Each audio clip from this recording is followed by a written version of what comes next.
Hello guys, তোমরা সবাই ভালো আছো? দেখো নিচে সকালবেলা নিচে সমস্ত কাজ সেরে আমি চলে এসেছি মাঝের ছাদে। মাঝের ছাদে যে নোংরা হয়েছিল ঝাঁট দিয়ে দিলাম, তারপর দিলাম জামা কাপড় তুলে নিলাম। জামা কাপড়গুলো তুলে নিয়ে কালকে জামা কাপড় কেচেছিলাম, সব শুকনো হয়ে গেছে। তারপর চলে এলাম কাঠ গুছাতে। জ্বালানি কাঠ তোলা কেনা হয়েছিল, ওগুলো একটু গুছিয়ে নেবো। হ্যাঁ, ছাদে এই যে আবার তিল কাঠিগুলো বড় ইঁদুরে কেটে দিয়েছিল, ওইগুলো একটু ঝেড়ে পরিষ্কার করে এক জায়গায় জড়ো করে নেবো। জড়ো করে নেওয়া হলে কী বলতো, ওগুলো পরিষ্কার হয়ে যাবে। পরিষ্কার হয়ে গেলে জ্বালানি দিতে ভালো লাগবে। তাই জন্য ওগুলো সব নেড়ে ঝেড়ে ভালো করে আবার গুছিয়ে নেবো। এ দেখো পাশের বাড়ি একটা নাতনি অন্নপ্রাশন, এই যে চেয়ার টেবিল চলেছে আমাদের মাঝের ছাদেই সব খাওয়ানো হবে। এই জন্য এই যে মাঝের ছাদে সব রেখে গেছে আগে থেকেই, এখন দেরি আছে, অন্নপ্রাশনটা আগে থেকেই রেখে গেছে। এবার চলে এসেছি দেখো খাবার জোগাড় করে, মুড়ি খাওয়ার জোগাড়।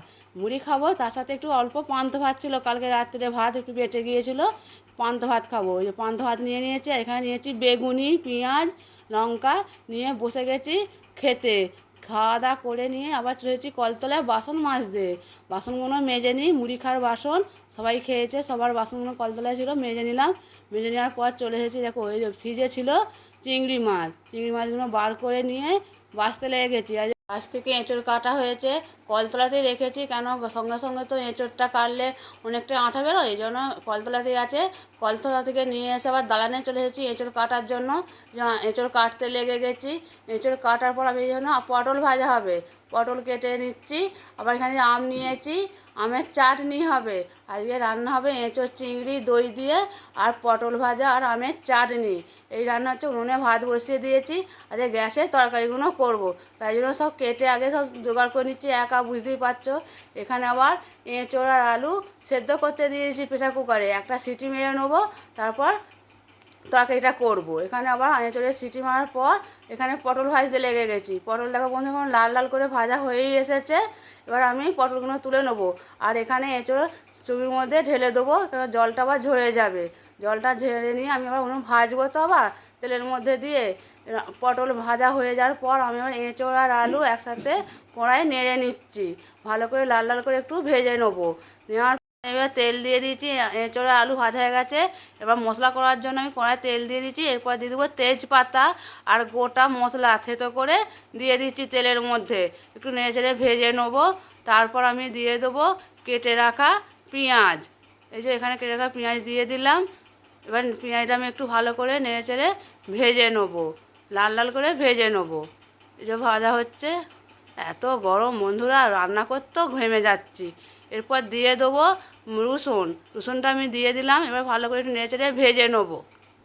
ভেজে ভাজা হয়ে এলে তারপর আমি দিয়ে দেবো লঙ্কা, টমেটো আর লঙ্কা হলুদ একসাথে ভালো করে একটু ভেজে নেবো। এবার টমেটোগুলো লাল হয়ে গেছে দেখতে পাচ্ছ। এবার আমি দিয়ে দিচ্ছি লঙ্কার হলুদ। এবার দিয়ে দিচ্ছি হলুদ, পরিমাণ মতো দিয়ে দিলাম। এরপর দেবো লঙ্কা। সব কিছু আমার দেওয়া হয়ে গেল।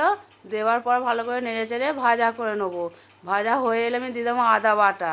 আদাটা ভালো করে নেড়ে চেড়ে নিলাম, তারপর অল্প পরিমাণে জল দিয়েছি, কারণ বসে যাচ্ছে নিচে মশলাটা, এই জন্য একটুখানি অল্প করে জল দিয়ে দেওয়ার পর ভালো করে নেড়ে চেড়ে তেল ছেড়ে দিলে তারপর আমি দিয়ে দেবো ওর মধ্যে দিয়ে দেবো লবণ। অল্প করে দিলাম, কেন এঁচোড় যখন সেদ্ধ হয় তখন লবণ দিয়েছিলাম, অল্প করে দিয়ে দিলাম। এবার দিয়ে দেবো টক দই, 2.5 চামচের মতো টক দই দিয়ে দিলাম। ঠিক আছে বন্ধুরা, দিয়ে দিয়েছি। এবার ভালো করে ওটা নেড়ে চেড়ে ভালো করে আমি কষে নেবো। নেবার পর আমি ওই এঁচোড় আর চিংড়ি সব ভাজা আছে, আলু একসাথে ভাজা আছে, আমি দিয়ে দেবো ওর মধ্যে দিয়ে দেবো। কড়াই আমি দিয়ে দিয়েছি। এবার ওটাকেও ওই মশলার সাথে ভালো করে একটু নেড়ে চেড়ে কষে নেবো। বেশ লাল লাল হয়ে কষা হয়ে যাবে, ভালো করে শুকনো শুকনো হয়ে যাবে মশলাটা। তারপর আমি ওইটা আমার হয়ে যাবে, হয়ে যাওয়ার পরই আমি ঢেলে নেবো। দেখেছো বন্ধুরা হয়ে গেছে। ওর মধ্যে আমি দিয়ে দিলাম মিট মশলা। আমার এঁচোড় রান্না কিন্তু হয়ে গেছে। আর দেখতে পাচ্ছ কেমন লাল লাল হয়েছে, আর কেমন শুকনো শুকনো মতো করেছি। আমি কিন্তু ওরা ঝোল করি না, পুরো যেমন মাংস কষা করে সেভাবেই কষা কষা মতো করেছি। এঁচোড় চিংড়ি আর টক দই দিয়ে তরকারিটা আমি করলাম। তাই এবার আমি করে নেবো আমের চাটনি। আমের চাটনির জন্য দিলাম সর্ষের ফোড়ন আর লঙ্কার ফোড়ন। এর মধ্যে ভালো করে লাল লাল হয়ে গেলে লঙ্কাটা, তারপর আমি দিয়ে দেবো আমের চাটনিটা হয়ে গেলেই আজ আমার রান্না হয়ে যাবে এঁচোড় চিংড়ি, পটল ভাজা আর আমের চাটনি। প্রথমেই তো বলেছি আজকে এই রান্নাই হবে। তা তা আমটা আমি কড়ার মধ্যে দিয়ে দিলাম। আমটাও লাল লাল করে ভাজা হয়ে গেলে অল্প পরিমাণে একটু জল দেবো, দিয়ে মিষ্টি দিয়ে দেবো, তাহলেই আমার রান্না শেষ। রান্নার শেষে চলে এসেছি খাবার থালায়, সব কিছু কাজ সেরে নিয়ে ভাত বেড়ে নিয়ে খাবার থালায় চলে এসেছি। এই জন্য এঁচোড় চিংড়ি তুলে নিচ্ছি আলাদা করে একটু, আবার অনেকটাই তো একটু ওবেলার জন্য রেখে দেবো, এই জন্য আলাদা করে একটু তুলে নিচ্ছি অন্য জায়গায়। আর এখানে যে 3 জনের ভাত বেড়েছি, মা ঘরে নেই, এই আমার ছেলের, আমার, তোমার দাদা ভাইয়ের 3 জনের ভাত বেড়ে নিয়েছি। ভাত খাওয়া দাওয়া করে নিয়ে সমস্ত কাজ সেরে নিয়ে গাছে আবার 2টো পেয়ারা পেকেছিল। তা সেদিনকে তো অনেক উঁচুতে পেয়ারাগুলো দেখেছিলাম, আজকে দেখো খুব কাছে পেয়ারা, হাত বাড়িয়ে আমি পেয়ারাগুলো পারছি, কিন্তু বড় বড় পেয়ারা পেরে নিচ্ছি। তা বন্ধুরা, এই যে দেখতে পাচ্ছ তো বড় বড় পেয়ারা দেখিয়ে দিলাম। তা ভিডিওটি আমি এখানেই শেষ করলাম। টাটা বাই বাই, তোমার সবাই ভালো থাকবে, সুস্থ থাকবে।